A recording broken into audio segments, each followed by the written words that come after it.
بسم اللہ الرحمن الرحیم۔ رب اشرح لی صدری ویسر لی امری واحلل عقدۃ من لسانی یفقہوا قولی۔ سوال ہے کہ خواتین کا مجلس میں زیور پہننا کیسا ہے؟ امام رضا علیہ السلام فرماتے ہیں کہ جب محرم کا چاند نظر آتا تو میرے بابا امام موسیٰ کاظم علیہ السلام کے چہرے پر کوئی مسکراہٹ، کوئی تبسم نہیں دیکھتا تھا، اور یہ حال 10 محرم تک رہتا، اور وہ 10 محرم کو بے انتہا پریشان اور غمگین ہوتے تھے۔ یہ ہمارے ائمہ علیہ السلام کی سیرت ہے، اور جو آداب عزاداری ہے، اس میں کہا گیا ہے کہ معمولی کالے سادہ لباس پہنے، غم زدہ شکل و صورت اور سوگ کا ماحول ہونا چاہیے۔ یہ سب آداب ہیں اور مستحبات عزاداری ہیں، ورنہ فقہی اعتبار سے منع نہیں ہے کہ خواتین زیورات نہ پہنیں۔ زینت کرنا، میک اپ کرنا یہ عورت کے حقوق میں سے ہے۔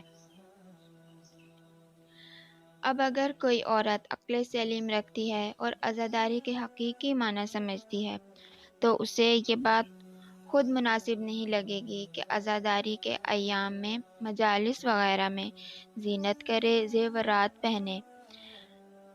اگرچہ فقہی اعتبار سے اس میں کوئی قباحت نہیں، لیکن ہم مجالس میں عزاداری کرنے اور امام حسین علیہ السلام کا غم منانے جاتے ہیں، تو ہمیں اس غم کو، عزاداری کو برقرار رکھنا چاہیے، ظاہری طور پر بھی اور باطنی طور پر بھی۔ اور معاشرے میں بھی اس چیز کو برا سمجھا جاتا ہے کہ کسی بھی غم اور سوگ والی جگہ پر سج سنور کر جانا، اس قسم کے کپڑے یا زیورات پہن کر جانا کہ جس سے سوگ کا اظہار نہ ہوتا ہو۔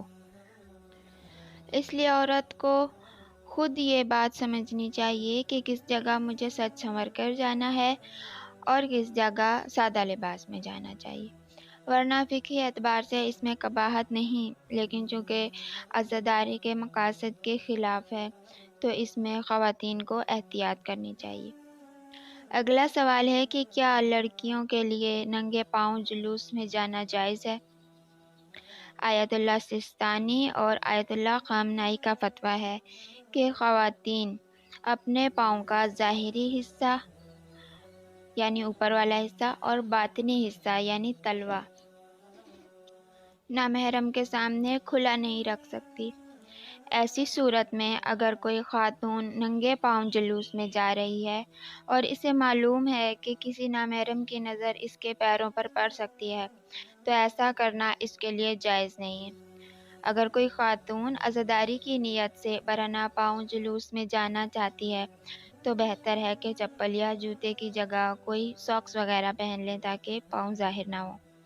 خواتین کو چاہیے کہ مجالس یا جلوس میں جاتے ہوئے اپنے پردے کا خیال رکھیں اور احکامات کو زیادہ سے زیادہ جاننے کی کوشش کریں تاکہ ہم سے انجانے میں بھی ایسی کوئی غلطی نہ ہو جس سے مقصد امام حسین علیہ السلام کو نقصان پہنچے۔